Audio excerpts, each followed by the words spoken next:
Mais uma vez, muito bom dia para você e obrigado pela sua companhia aqui na TV Alemes. Bom, vamos começar a falar então dos projetos que foram votados pelos deputados estaduais. Nós acompanhamos aí, por último, a realização de uma sessão extraordinária convocada pelo presidente Gerson Claro para que uma matéria que foi discutida hoje em segunda discussão na sessão ordinária pudesse ser votada em redação final, que é aquele projeto dos militares que a gente vem comentando bastante aqui ao longo da semana, pudesse ser enviado ainda hoje para a sanção do Poder Executivo Estadual. Mas vamos fazer um balanço completo de todos os projetos que foram votados hoje pelos deputados estaduais aqui na Assembleia Legislativa de Mato Grosso do Sul. Vamos para a nossa tela. Várias matérias estavam pautadas hoje pelos parlamentares, até porque, como nós já antecipamos na última terça-feira, os deputados deliberaram pela suspensão das sessões nos dias 1, 2 e 3, com manutenção das atividades aqui na Assembleia Legislativa, até para que os deputados possam participar de todos os debates e discussões e também conversas com a população nessa reta final de período eleitoral. E a gente começa falando, então, de um projeto que está tramitando em regime de urgência, projeto de lei de número 207 do Poder Executivo, discutido, votado e aprovado em sua segunda discussão e que altera fases da licitação de contratos para engenharia e obras. De acordo com o Poder Executivo, essa inversão, na verdade, ocorre para que a habilitação das empresas que pretendem participar de contratos de engenharia e obras aconteça de maneira inicial. O que, pela ordem, conforme prevê a lei federal, não é a primeira etapa, mas, de acordo com o próprio Poder Executivo, a legislação federal permite que os estados deliberem sobre uma possível inversão de fases. Inclusive, essa matéria ela foi bastante discutida pelos deputados e a gente começa inicialmente a trazer uma fala do deputado João Henrique, que se mostrou contrário à proposta do Poder Executivo Estadual.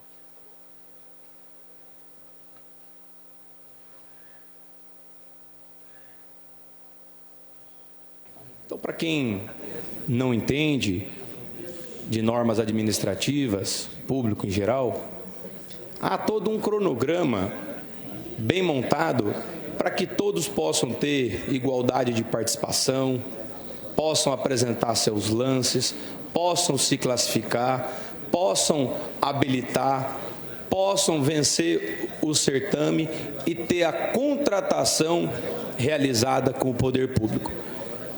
E aqui o que prevê nessa legislação é uma inversão das fases, de maneira que, a nosso sentir, dará condições de contratação com o poder público aquelas empresas que já têm todos os anos os contratos feitos e refeitos e aquele domínio e aquela corrupção institucionalizada quando há na sua continuidade, sem nenhum tipo de chance para renovação.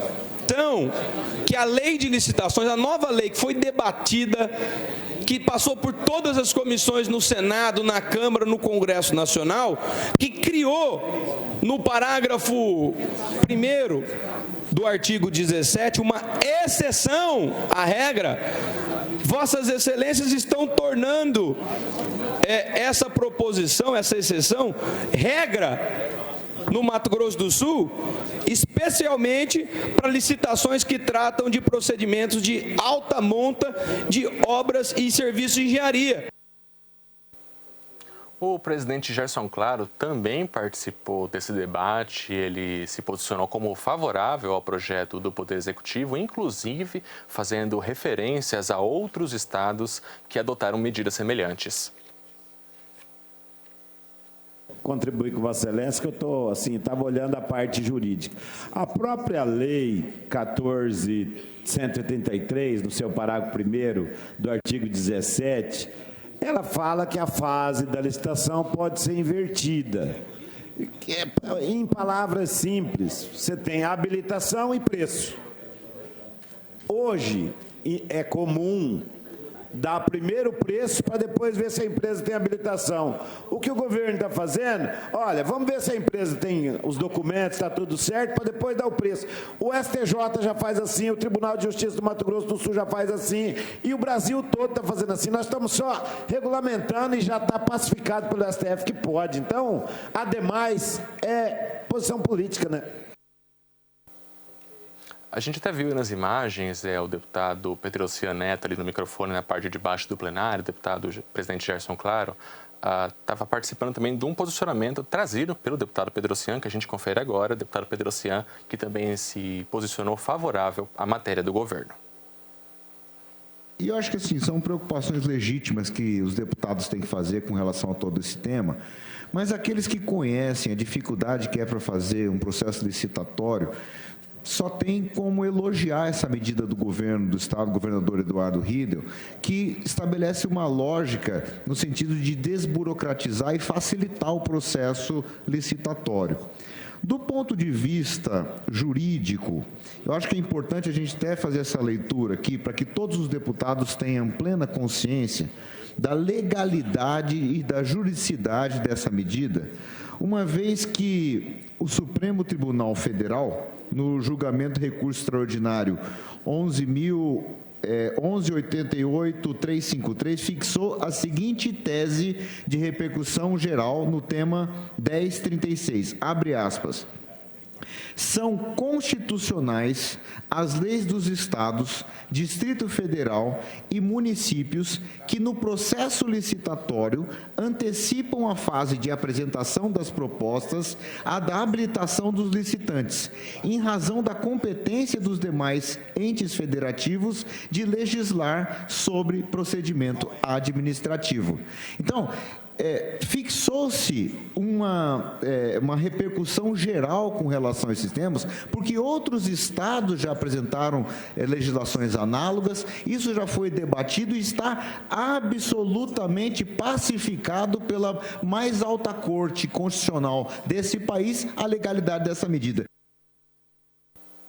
Bom, e depois da discussão em cima desse projeto, os parlamentares deliberaram por maioria pela aprovação e o projeto está encaminhado para a sanção do governador. Vamos para o próximo item da ordem do dia de hoje, aqui na nossa tela.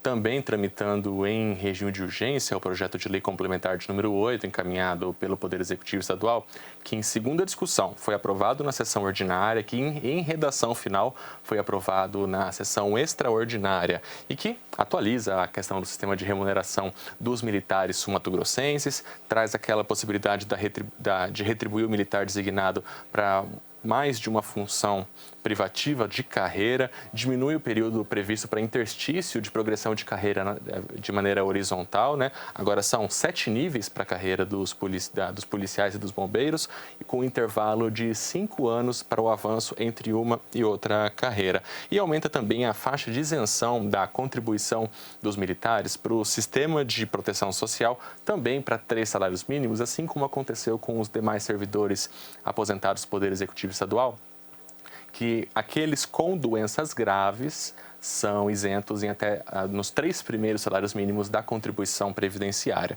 Essa matéria ela passou por emendas, inclusive a gente também falou sobre elas aqui na TV Alemes. Uma das emendas ela suprimiu um trecho que poderia impactar na contagem de tempo de serviço para fins de aposentadoria.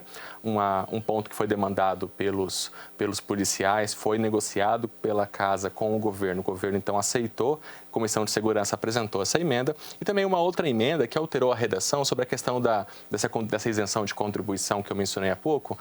O texto original citava doenças incapacitantes. O termo foi trocado para doenças graves, inclusive fazendo referência a uma legislação federal que traz um rol, uma lista de doenças graves que gerariam esse direito. Matéria, então, aprovada em segunda discussão e também em redação final na sessão extraordinária, seguindo para a sanção do Poder Executivo. Vamos para o próximo projeto dos deputados, votado pelos deputados estaduais, projeto de resolução de número 27, o autor é o deputado Coronel Davi, matéria discutida, votada e aprovada em discussão única e que concede título de cidadão sul-mato-grossense. O próximo item da pauta também é um projeto de resolução, o autor é o deputado Caravina, matéria também aprovada em discussão única, concedendo comenda de mérito legislativo. O nome das pessoas homenageadas com o título e com a comenda serão publicados no Diário Oficial do Poder Legislativo. Vamos para o próximo item, também votado pelos deputados na sessão de hoje, projeto de lei de número 363 de 2023. A autora é a deputada Mara Caseiro e essa matéria foi discutida, votada e aprovada em segunda discussão.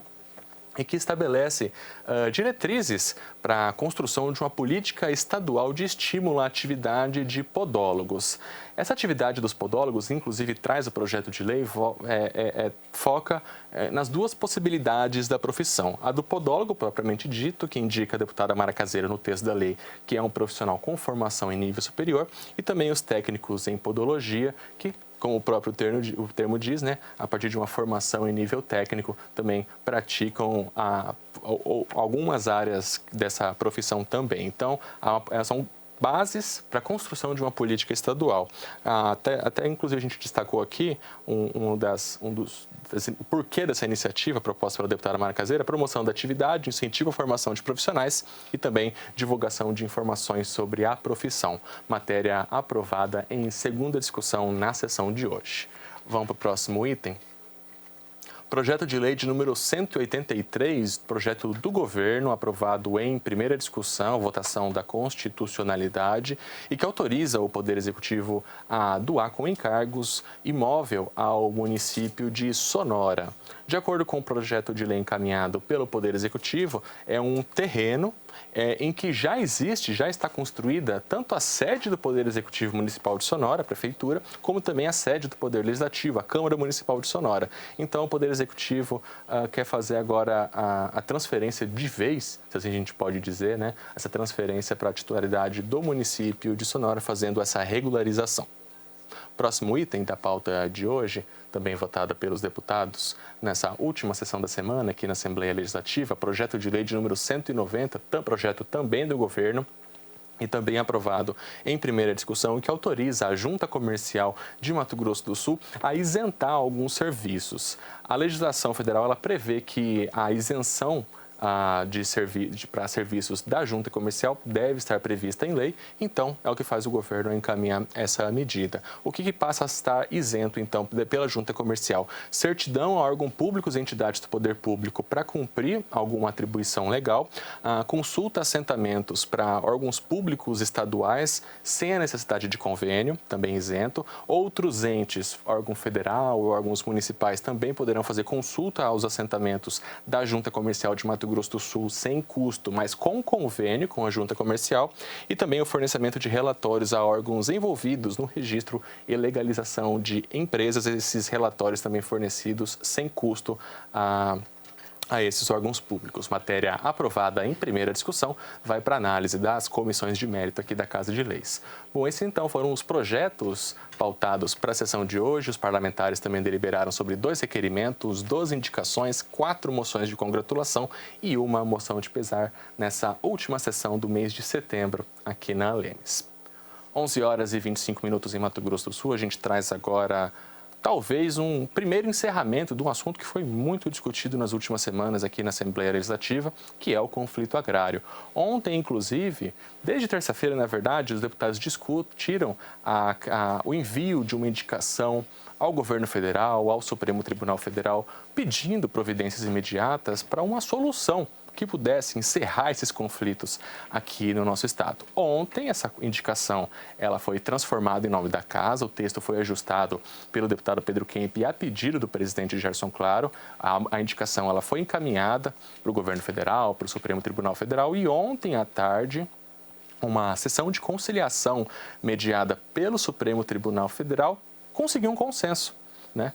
O proprietário de uma das áreas, Antônio João, que tem o último grande conflito aqui no nosso estado, será indenizado e a população indígena poderá fazer a retomada de um território tradicional. Essa notícia ela foi muito celebrada pelos deputados estaduais. Inicialmente, a gente traz a fala do deputado Paulo Corrêa, que inclusive quer propor uma moção de congratulação em função dessa conciliação obtida pelo Supremo. O desejo do Brasil hoje foi atendido numa decisão histórica do STF, em conjunto, que possibilita a compra do Cerro Marangatu, lá do município de Antônio João, para que os produtores rurais cedam a terra para a questão indígena. Então, acho que é um avanço muito grande. Essa casa já debateu muito isso, deputado Zeca. Inclusive, quando Vossa Excelência era governador, Pedro Kemp sempre debateu isso aqui também na casa. E eu queria que a gente fizesse uma moção de congratulação, senhor presidente, ao ministro Gilmar Mendes e a todos esses atores, para a gente não errar, mas que fosse de iniciativa da nossa casa, até porque isso é um momento histórico do Brasil, em que reconhece que o produtor rural que comprou a terra, que teve o título, tem direito a ser ressarcido no momento em que a questão indígena resolva que seja feita essa indenização ao produtor rural do Mato Grosso do Sul, que tem produzido, nesses últimos 30 anos, tem dado progresso para o Estado e que tem a questão indígena para ser resolvida, que é uma dívida da União histórica. O deputado Pedro Kemp também falou sobre esse assunto, indicou que houve a indenização tanto pela terra nua como pelas benfeitorias feitas em cima da terra, destacou também a possibilidade de retomada pelos povos indígenas desse território originário. O acordo fechado, governo federal e o governo do Estado. É bom lembrar que a participação do governo do Estado, governador Eduardo Riedel, foi muito importante, até porque no processo histórico, o Estado, o antigo Estado de Mato Grosso, é quem emitiu os títulos dessas terras, né? Então, ele tem uma participação no processo. E, exatamente, por ordem da União. E o governo federal e estadual, em conjunto com o ministro Gilmar Mendes, fizeram um debate durante todo o dia e foi acertado o pagamento de 146 milhões de indenização para os proprietários rurais de Antônio João, e sendo que uma parte desses 146 milhões serão de indenização de benfeitorias e a outra parte, 102 milhões, que é o valor da terra nua, que será indenizado a esses proprietários. Dentro de 15 dias, firmado o acordo, os indígenas poderão, deputado Zeca do PT, entrar definitivamente no seu território tradicional e justamente viver de forma tranquila, pacífica, nesse território que é ancestral.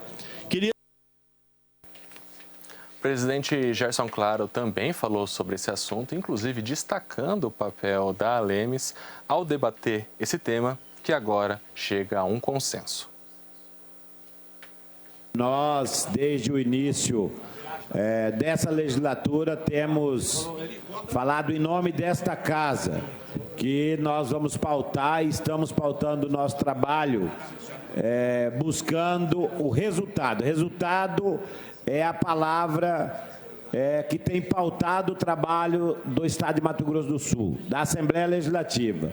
E o resultado alcançado ontem com este acordo no STF, envolvendo comunidades indígenas, produtores rurais, STF, Procuradoria, todos os atores que há mais de 30 anos, num debate onde a busca da convergência, a busca do consenso era tido como impossível, nós temos que parabenizar o bom senso e dizer que, deixado de lado posições ideológicas e assumindo o compromisso de humanidade, onde tantas comunidades indígenas quanto as famílias de produtores, pequenos produtores e grandes produtores, que sofreram por décadas, puderem ter a esperança de dias melhores. Então, da parte desta casa, que há décadas cobra por esta solução, aí nós temos que congratular, independente de buscar culpado ou heróis. Para nós interessa que é uma causa humanitária resolvida pelo Estado de Mato Grosso do Sul e pela União, e que a gente possa comemorar muito mais vitórias desta mesma forma aqui na Assembleia Legislativa. Fica registrado aí o nosso agradecimento a todos os envolvidos. Deputado Júnior Mock, durante o pequeno expediente, também falou sobre esse assunto e elogiou o acordo firmado no âmbito do Supremo Tribunal Federal. Nos últimos, desde 2007, quando do meu primeiro mandato, essa discussão em relação a indenização ou não das terras indígenas, e esse conflito ele só aumentou ao longo dos anos sem ter uma solução. E sempre a solução era uma só, a indenização dos proprietários que também adquiriram as suas áreas de forma legítima, cujo título é emitido pelo Estado brasileiro. Então, não havia como você tirar o proprietário sem que ele tivesse a justa indenização. E a primeira das áreas invadidas ou ocupadas pelos indígenas foi justamente a Cerro Marangatu, lá em Antônio João. Eu era ainda prefeito, juntamente com o Dácio Queiroz, filho de um dos proprietários da área invadida, isso lá em 1998, 99. Portanto, ao chegar a uma solução pacífica, consensuada dessa questão, eu acho que nós damos um passo decisivo realmente para poder mostrar o caminho para a solução de outros conflitos existentes no nosso Estado da mesma natureza. Eu acho que realmente é um ganho muito grande, o Estado dá uma demonstração do interesse de resolver e nós apontou o caminho e a solução. Esse caso, o processo já tem muitos anos, as decisões judiciais já foram concedidas e, obviamente, foi o primeiro e acredito que seja o primeiro que a gente pode transformá-lo num case de sucesso para o Mato Grosso do Sul, de uma convivência pacífica e harmônica entre os indígenas, as etnias indígenas do nosso Estado, juntamente com os produtores rurais. Bom, para a população surda que estava nos acompanhando, a gente ficou um tempinho aí sem a tradução em Libras. O deputado Júnior Mock destacou que essa pode ser a primeira, pode ser, aliás, um exemplo para que outros acordos possam ser firmados e outras soluções também possam acontecer. Trazer alguns números ainda com relação a essa decisão no âmbito do Supremo, são 146 milhões de reais, sendo 102 milhões pelo valor da terra, 27,7 milhões pelas benfeitorias feitas na área, pelos proprietários rurais, além de 16 milhões de reais que seriam repassados pelo Estado de Mato Grosso do Sul para a União. Além de receber esses valores feitos pelas benfeitorias, esse acordo prevê que os fazendeiros e proprietários rurais, após o recebimento do valor, tenham 15 dias para deixar as terras e aí sim os indígenas possam ocupar de maneira definitiva o território tradicional. 11 horas e 35 minutos em Mato Grosso do Sul, então com isso a gente vai encerrando a edição de hoje aqui do Redação Final, agradecendo muito pela sua audiência ao longo da semana, lembrando que amanhã, 8h30, ao vivo, você confere o Jornal Parlamentar com um resumo completo de todas as atividades aqui na Assembleia Legislativa de Mato Grosso do Sul. Outras notícias, como sempre, você confere lá no nosso site, o www.al.ms.gov.br, que já está na capa aqui a matéria, a reportagem completa produzida pelo pessoal de mídias sociais com relação à ordem do dia e também daqui a pouquinho a cobertura com relação à entrega da homenagem referente ao Dia do Biólogo. E como a gente já comunicou na terça-feira, e hoje também reforçamos, na próxima semana não haverá, por deliberação dos deputados, a realização de sessões ordinárias, com as atividades no plenário retomando após as eleições. Redação final, então, volta logo após as eleições. A gente te espera sempre ao vivo aqui na TV Lemes. Muito obrigado pela sua audiência e até a próxima. Tchau.